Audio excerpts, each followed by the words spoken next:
ये कहानी 16 साल की जूनो नाम की लड़की के ऊपर आधारित है, जो अपने बॉयफ्रेंड के साथ टपाटप करके प्रेग्नेंट हो जाती है।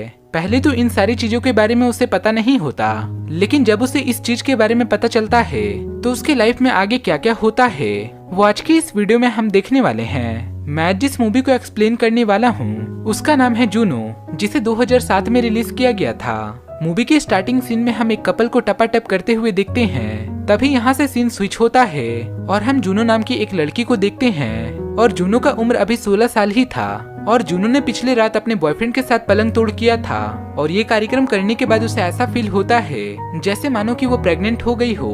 उसके कुछ दिनों के बाद जूनो एक मेडिकल स्टोर पर जाती है और वहाँ पर जाने के बाद उसे ये बात अच्छे से कंफर्म हो जाती है कि वो सच में प्रेग्नेंट है। और ये जानने के बाद जूनो बहुत ही ज्यादा घबरा जाती है क्योंकि जाने अनजाने में उससे बहुत बड़ी गलती हो गई थी। जिसके बाद जूनो अपने एक फ्रेंड को कॉल लगाती है और वो उसे बताती है कि पॉली के साथ पलंग तोड़ने की वजह से मैं प्रेग्नेंट हो गई हूँ। जहाँ उसकी फ्रेंड उसे एडवाइस देती है कि इन सब चीजों के लिए अभी तुम बहुत ही छोटी हो और अगर तुमने इस बच्चे को जन्म दिया तो सारे लोग तुम्हारे मजाक उड़ाएंगे। और जूनो को भी उसकी फ्रेंड की बात सही लगती है और वो सीधा हॉस्पिटल जाती है, लेकिन तभी उसकी नजर वहाँ पर मौजूद सभी बच्चों पर पड़ती है, जिसे देखने के बाद जूनो ये फैसला लेती है कि अब वो इस बच्चे को जन्म देगी।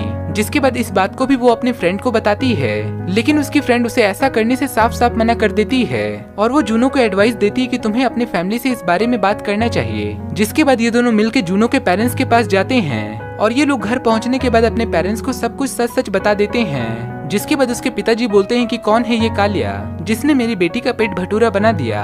जिस पर जूनो बोलती है कि वो लड़का पोली है। जिस पर उसके पिताजी बोलते हैं कि वो साला पोली जो पोलियो का शिकार हुआ बैठा फिरता है और उसका खड़ा भी होता है। जिस पर जूनो अपने पापा से बोलती है कि पापा उसका बड़ा और खड़ा दोनों होता है और वो मुझसे बहुत प्यार करता है। उसके बाद सीन स्विच होता है और हम जूनो को पोली के साथ बात करते हुए देखते हैं, जहाँ पोली जूनो को बोलता है कि ये बच्चा तुम्हारा है और इसका ध्यान भी तुम्हें खुद ही रखना होगा। ये सुनने के बाद जूनो का दिल तो टूट जाता है, लेकिन वो डिसाइड करती है कि वो इस बच्चे को जन्म देकर किसी जरूरतमंद व्यक्ति को गोद दे देगी। तभी जूनो की नजर एक न्यूज़पेपर के आर्टिकल पर पड़ती है जिसमें लिखा हुआ था कि एक कपल एक बच्चे को अडॉप्ट करना चाहते हैं। जिसके बाद जूनो अपने फादर के साथ उस कपल के पास जाते हैं, जहाँ पर हमें पता चलता है कि उसके हस्बैंड का नाम मार्क था। जिसके बाद वो दोनों भी जूनो के बच्चे को अडॉप्ट करने के लिए तैयार हो जाते हैं और यहाँ पर जूनो और मार्क की थिंकिंग बहुत ही ज्यादा सिमिलर थी और उसके बाद वो दोनों एक बहुत ही अच्छे दोस्त भी बन जाते हैं और ये दोनों एक दूसरे को बहुत ही ज्यादा पसंद करने लगे थे। लेकिन इतना सब कुछ हो जाने के बाद भी जूनो एक बार फिर से पोली के पास जाती है, जहाँ जाने के बाद जूनो को पता चलता है कि पोली किसी और कटरीना नाम की लड़की को डेट कर रहा है। जहाँ पर पोली जूनो से माफी मांगता है और वो उससे कहता है कि मुझे फिर से तुम्हारे साथ रहना है और वो उसे ये भी बोलता है कि मेरा कटरीना के साथ सिर्फ अट्रैक्शन है और मैं उससे प्यार भी नहीं करता।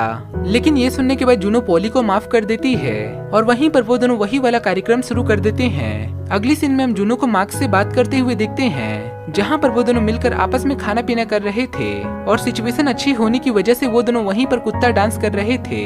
तभी मार्क जूनो से कहता है कि मैं तुमसे अब सच्चा वाला प्यार करने लगा हूँ और वेनेसा को डिवोर्स देकर मैं तुमसे शादी करके तुम्हारे साथ रहने लगूंगा। लेकिन ये सुनने के बाद जूनो को बहुत ही ज्यादा बुरा फील होता है और घबराहट के कारण से वो वहाँ से रोते रोते चली जाती है। जब जूनो मायूस होकर एक कोने में बैठी थी तभी वहाँ पर उसकी वही फ्रेंड आती है और वो उसे बताती है कि पोली अभी भी कटरीना के साथ दबा के टपाटप करता है।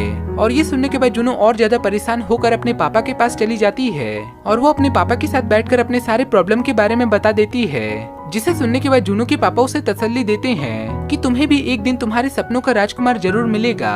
लेकिन जूनो का दिल अभी भी नहीं मान रहा था और वो एक बार फिर से पोली के पास ट्राई करने के लिए जाती है और वहाँ पर जाते के साथ ही ये दोनों बिना सोचे समझे एक दूसरे के साथ चुम्बन कार्यक्रम शुरू कर देते हैं। और ये सारा कुछ साइड में खड़ी कैटरीना भी देख रही थी, लेकिन उसे कोई भी फर्क नहीं पड़ रहा था। उसके कुछ दिनों के बाद जूनो के फाइनली डिलीवरी हो जाती है और उसे देखने के लिए पोली भी उसके हॉस्पिटल में पहुंचता है और तभी अचानक से वहां पर वेनेसा भी आ जाती है और वो उस बच्चे को वहां से ले जाती है और उसके बाद जूनो और पोली एक बार फिर से रिलेशन में आ जाते हैं। और इसके बाद अब इन दोनों को किसी भी चीज की परवाह नहीं थी और यहाँ पर ये मूवी यहीं पर समाप्त हो जाती है। सो गाइस, आई होप कि ये हमारी वीडियो आपको जरूर पसंद आई होगी। वीडियो पसंद आया हो तो वीडियो को लाइक करें और ऐसे ही अमेजिंग वीडियो को देखने के लिए हमारे चैनल को सब्सक्राइब करें और नीचे दिए गए बेल आइकन को जरूर दबा दें ताकि आने वाले वीडियो के नोटिफिकेशन आपको हमेशा मिलते रहे। फिर मिलेंगे ऐसे ही अगले इंटरेस्टिंग वीडियो को लेकर, तब तक के लिए बाय बाय।